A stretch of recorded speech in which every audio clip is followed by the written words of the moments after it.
আমরা যারা সেলাইয়ের কাজ করি বা যারা সেলাই করতে ভালোবাসো, তাদের দেখবে সেলাই করার পর মানে কিছু না কিছু সেলাই করার পর টুকরো, টুকরো কাপড় কিন্তু ঠিক জমে যায়। তাই না? তো আমার ক্ষেত্রেও তাই হয়। আ আমি সেগুলো জমিয়ে রাখি আর সেখান থেকেই কিছু না কিছু কাপড় নিয়ে আমি একটা প্রজেক্ট তৈরি করি। আর সেগুলোই তোমাদের সাথে শেয়ার করি। আজকেও সেরকমই একটা প্রজেক্ট নিয়ে বসেছি।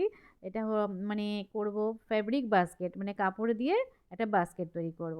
তো তার জন্য দেখো আমি না ১ম এ একটা সার্কেল শেপ করে নিলাম। একটা ব্রাউন পেপারের ওপরে। তারপরে এখান দিয়ে মানে সাইড থেকে ২.৫ বাই ২.৫ ইঞ্চি করে একটা স্কোয়ার মতন করে কেটে নিলাম। তাতে করে দেখো এরকম একটা শেপ চলে এলো। জাস্ট শেপটা আমি আলাদা রেখে দিচ্ছি। এটার সাহায্যেই কাপড়টাকে কাটবো। তো দেখতেই পেলে শেপটা। এবারে দেখো কত কাপড় জমানো রয়েছে। তো এগুলো তো মানে কিছুই না আরও রয়েছে। তো যাই হোক আজকে এরকম একটা কাপড় বার করলাম দেখো। এই কাপড়গুলোর কি কোনো সাইজ তো থাকে না। তো যেরকম থাকে সেগুলোর থেকে কিছু না কিছু কাপড় নিয়ে আমি এরকম একেকটা প্রজেক্ট তৈরি করছি।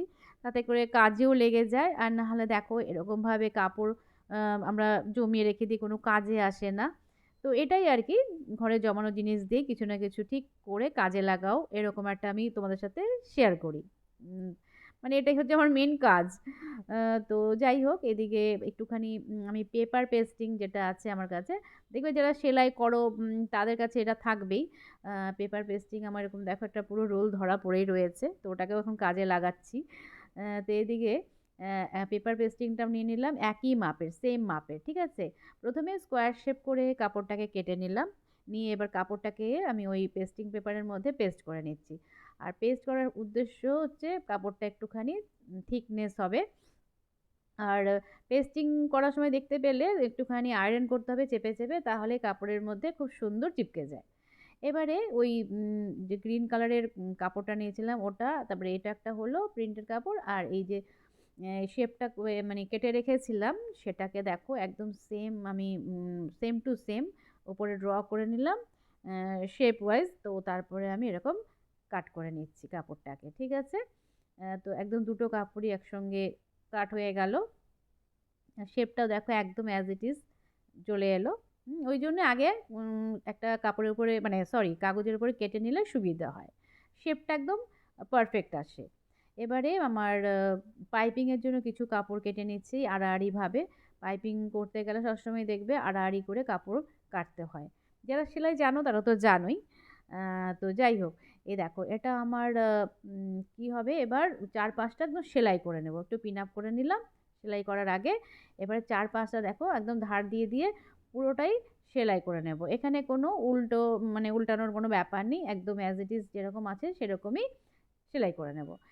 তারপরে এই সেলাইয়ের ওপর দিয়ে কিন্তু আমি পাইপিংটা দেব। সেইজন্য আর আলাদা করে সোজা বা উল্টো করার কোনো ব্যাপার নেই এখানে। তো আমি দেখো পুরোটা কিন্তু সেলাই করে নিলাম। এ দেখো। এবার পিনগুলোকে খুলে নেব। তো এইবারে যেরকম আমি দেখাচ্ছি এবার সেটা তোমরা লক্ষ্য করো একটু। তো ১ম এ আমি দেখো পাইপিংয়ের কাপড়টা জোড়া দিয়ে নিচ্ছি। পাইপিংয়ের কাপড় তো এরকম টুকরো, টুকরো করে কেটে তারপরে জোড়া দিয়ে নিতে হয়। তো এরকম লেসের মতন একটা তৈরি হয়ে গেল। এবারে এই যে ঠিক এইভাবে ধরে সেলাই করে পাইপিংটাকে বসিয়ে দেব। হুম?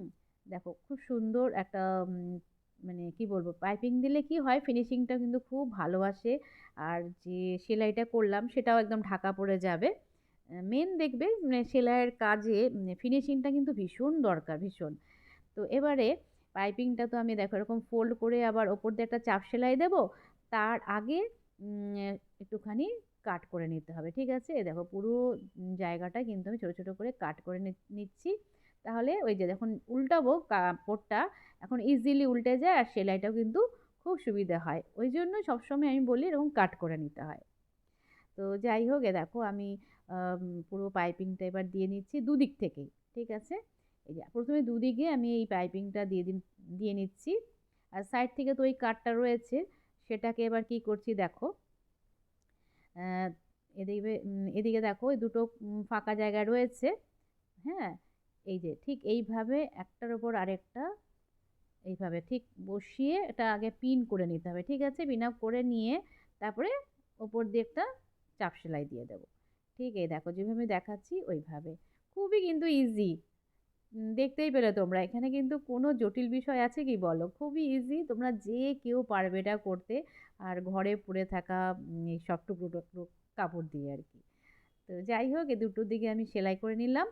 এবার এইদিকেও আমি একটা কাপড় দিয়ে পাইপিং দেব বা পটি টাইপের লাগিয়ে নেব। ঠিক আছে? যাতে সেলাইটা বেরিয়ে না থাকে।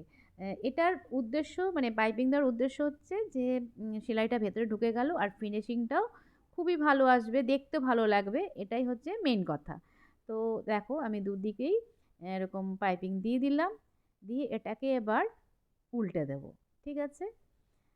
তো আমি দুটো সাইড যে ফাঁকা ছিল সেই দুটো সাইডকে পুরো এই যে আলাদা করে পাইপিং দিয়ে দিলাম।